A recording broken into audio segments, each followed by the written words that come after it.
Hello friends, कैसे हैं आप लोग। उम्मीद करता हूँ आप सब बढ़िया होंगे और आपकी तैयारी बढ़िया चल रही होगी। देखिए, मध्य प्रदेश पुलिस में सब इंस्पेक्टर का पद ऐसा है जो कि इतनी भयानक मिस्ट्री बन चुका है, इतना बड़ा रहस्य बन चुका है, जिसके बारे में भगवान और जो विभाग के प्रमुख है, गृह विभाग के जो हेड हैं, उनके अलावा किसी को भी जानकारी नहीं है कि आखिर पिछले 7 सालों में ऐसा क्या चल रहा है, ऐसा क्या दुर्घटना, क्या ऐसी अनहोनी हो रही है जिसकी वजह से 7 सालों से एसआई की वैकेंसी नहीं आ रही है। ठीक है। और साथ में अपन को बीच बीच में कुछ ऐसी खबरें मिल रही थी कि सिलेबस चेंज हो रहा है, पैटर्न चेंज हो रहा है, फिजिकल के नंबर जुड़ रहे हैं। तो ये जो सारी चीज़ें चल रही हैं, तो आखिर इनसे हमको क्या समझना चाहिए। साथ ही मैं एक चीज़ हमेशा बोलता आ रहा हूँ कि इस बार सरकार का जो चेहरा है वो बदला है और हर व्यक्ति का अपना मतलब काम करने का अपना एक तरीका होता है। तो इस बार की जो सरकार है, जो चेहरा है, उनका तरीका कुछ अलग होगा और उस जो विशेष तरीका होगा उसमें सबसे महत्वपूर्ण चीज़ जो होगी वो सब इंस्पेक्टर की भर्ती है।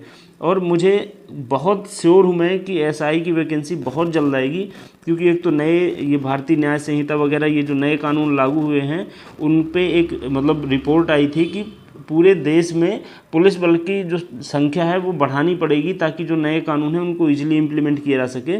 और उनमें जो सबसे कमी वाले जो राज्य हैं, जहाँ पे बल सबसे कम है, मतलब सबसे ज़्यादा भर्तियां करानी पड़ेगी, उसमें अपना मध्य प्रदेश भी शामिल है।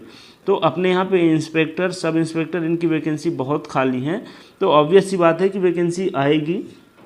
अब कब आएगी इसके बारे में मैं आपको एक चीज़ बता दूं कि एसआई और कांस्टेबल ये ऐसी वैकेंसी है जिनमें हमें कैलेंडर में अपडेट करने की ज़रूरत नहीं होती। बिना अपडेट किए ही डायरेक्ट भर्तियां निकल आती हैं और कई बार निकाली भी गई हैं।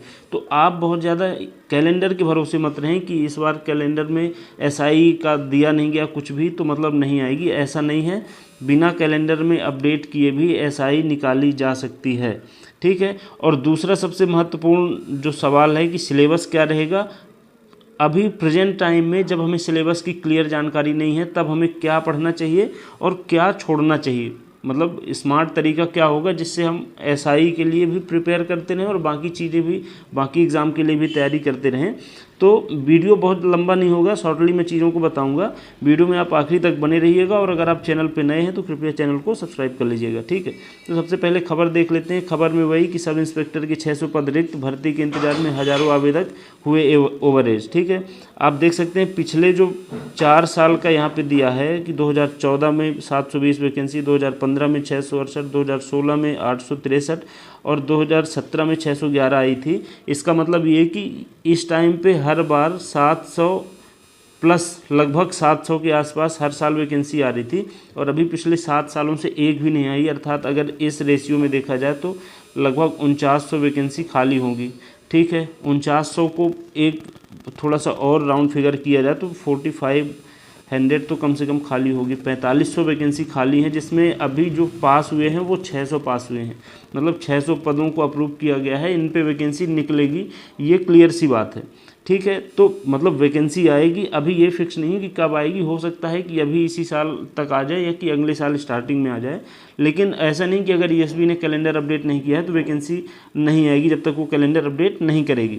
इसी बारे में 10 सूत्र ने ईएसबी डायरेक्टर से बात की थी। उनकी बात के जो की पॉइंट्स थे, जो अपने काम के, वो मैंने यहाँ पे मेंशन किया है। उनका जो पहला जो ये सवाल था कि कैलेंडर के साथ सिलेबस, पद और एसआई क्यों नहीं बताए गए। अर्थात कि कैलेंडर अपडेट किया तो भाई हर चीज़, हर एग्ज़ाम का सिलेबस बताना चाहिए था, टोटल वैकेंसी बताना था, और एसआई के बारे में आपने कोई जानकारी क्यों नहीं दी।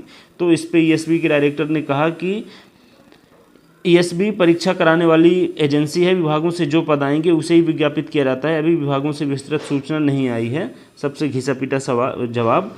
अगला सवाल ये था कि 7 साल से सब इंस्पेक्टर भर्ती नहीं आई, क्या इस पे ईएसबी कुछ कार्रवाई करेगा।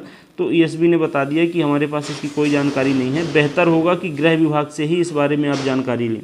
ठीक है। अगला जो सबसे इम्पॉर्टेंट है वो मैं आपको यहाँ पे बताना चाह रहा हूँ, और मुझे लग रहा है कि पूरे वीडियो का सबसे इम्पॉर्टेंट जो सेगमेंट है वो यही है कि सिलेबस नहीं आया, युवा चिंता में है। तो इसमें ईएसबी ने क्या किया कि सिलेबस तय करने में संबंधित विभाग का ही हिस्सा होता है। हम लगातार विभागों के साथ संपर्क में हैं और इस पर काम भी हो रहा है। वैसे भी पूरा सिलेबस या बहुत बड़ा हिस्सा नहीं बदलता है। युवा तैयारी करें, सिलेबस पर हम जल्द ही जानकारी अपलोड करेंगे। इसका मतलब ये है कि जो एसआई के पूरे सिलेबस, पूरे पैटर्न के चेंज होने की बात हो रही थी कि अब पहले का पूछा जा रहा था तो अब खा पूछा जाएगा, ऐसा नहीं होने वाला है, क्योंकि किसी भी एग्ज़ाम का पूरा सिलेबस या बहुत बड़ा हिस्सा नहीं बदलता है। जो लोग ग्रुप 2 सब ग्रुप 4 या पटवारी को लेके अफवाह उड़ाते रहते हैं, तो मैं आपको बता दूं कि जो 2017 में पटवारी की भर्ती हुई थी वो पटवारी नाम से एग्ज़ाम हुआ था, और जो 2023 में एग्ज़ाम हुआ है वो ग्रुप 2 सब ग्रुप 4 के नाम से हुआ है। ठीक है, पटवारी नहीं था, उसमें ग्रुप 2 सब ग्रुप 4 का एग्ज़ाम हुआ था। उसके अंतर्गत जो अलग अलग वैकेंसी थी उनमें पटवारी भी एक पद शामिल था। तो आप समझिए कि ये एग्ज़ाम को के तौर पे आप देखेंगे तो सिलेबस चेंज नहीं हुआ है, क्योंकि हमेशा ग्रुप 2 सब ग्रुप 4 का सिलेबस यही रहा है। पिछली बार जब पटवारी का एग्ज़ाम हुआ था तो वो डायरेक्ट पटवारी के पद के लिए हुआ था, तो इसलिए वो सिलेबस रखा गया था। तो आप ये समझिए, इसलिए जो लोग ये अफवाह उड़ा रहे हैं कि एसआई का सिलेबस पूरी तरह से चेंज हो जाएगा, सारी चीज़ें बदल जाएंगी, ऐसा नहीं होने वाला है। और आप इनके बहकावे में मत आएँ, क्योंकि ये जब तक ऐसी सनसनीखेज खबर नहीं फैलाएंगे तब तक इनके जो कोर्स हैं, इनकी जो कोचिंग है उसका हल्ला नहीं होगा।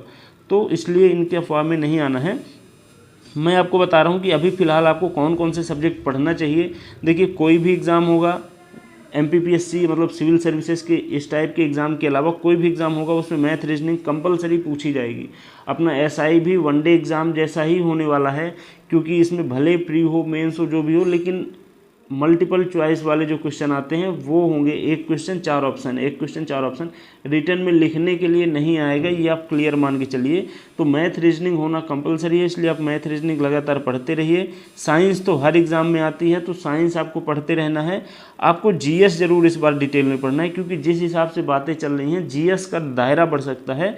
इसलिए अब जीएस पे, जैसे पहले क्या होता था कि पहले जीएस पे इतना फोकस नहीं करते थे, हिंदी, इंग्लिश, मैथ, रीजनिंग और साइंस, एमपीजी के इनके बल पे एसआई को जो है तो निकाला जा सकता था। लेकिन इस बार ऐसा नहीं होने वाला। हिंदी इंग्लिश का पोर्शन शायद कुछ कम हो सकता है, इसलिए आप जीएस पे फोकस करिएगा। साथ ही करंट अफेयर आप रेगुलर पढ़ते रहिए, क्योंकि करंट अफेयर एक ऐसी चीज़ है जिसको आप 2 दिन में कवर नहीं कर सकते हैं। और करंट अफेयर एमपी के एग्ज़ाम में मतलब ऐसी है कि करंट अफेयर इतना डिटेल में पूछा जाता है, ऐसा कहीं पे घुस के पूछा जाता है जो कि एक सामान्य आदमी को बता पाना मतलब मुश्किल होता है। जो रेगुलर करंट अफेयर पढ़ रहा है वही बता पाएगा, इसलिए आप करंट अफेयर पे फोकस करिए। ये 4 चीज़ें जिन पे आप अभी पढ़ते रहिए, इससे आपके दूसरे एग्ज़ाम भी कवर होंगे और एसआई के लिए भी प्रिपरेशन होती रहेगी। आगे जब सिलेबस आएगा, वैकेंसी आएगी, तब जो नए सब्जेक्ट ऐड होंगे इनके अलावा वो अपन फिर बाद में देख लेंगे, है ना। बाकी इस पे मैं और डिटेल वीडियो लेके आऊँगा जिसमें आपको बताऊँगा कि मैथ, रीजनिंग और इन सब में भी अभी क्या क्या पढ़ना है। ठीक है, तो उम्मीद करता हूँ वीडियो अच्छा लगा होगा। चैनल को सब्सक्राइब कर लीजिएगा। मिलते हैं अगले वीडियो में। नमस्कार।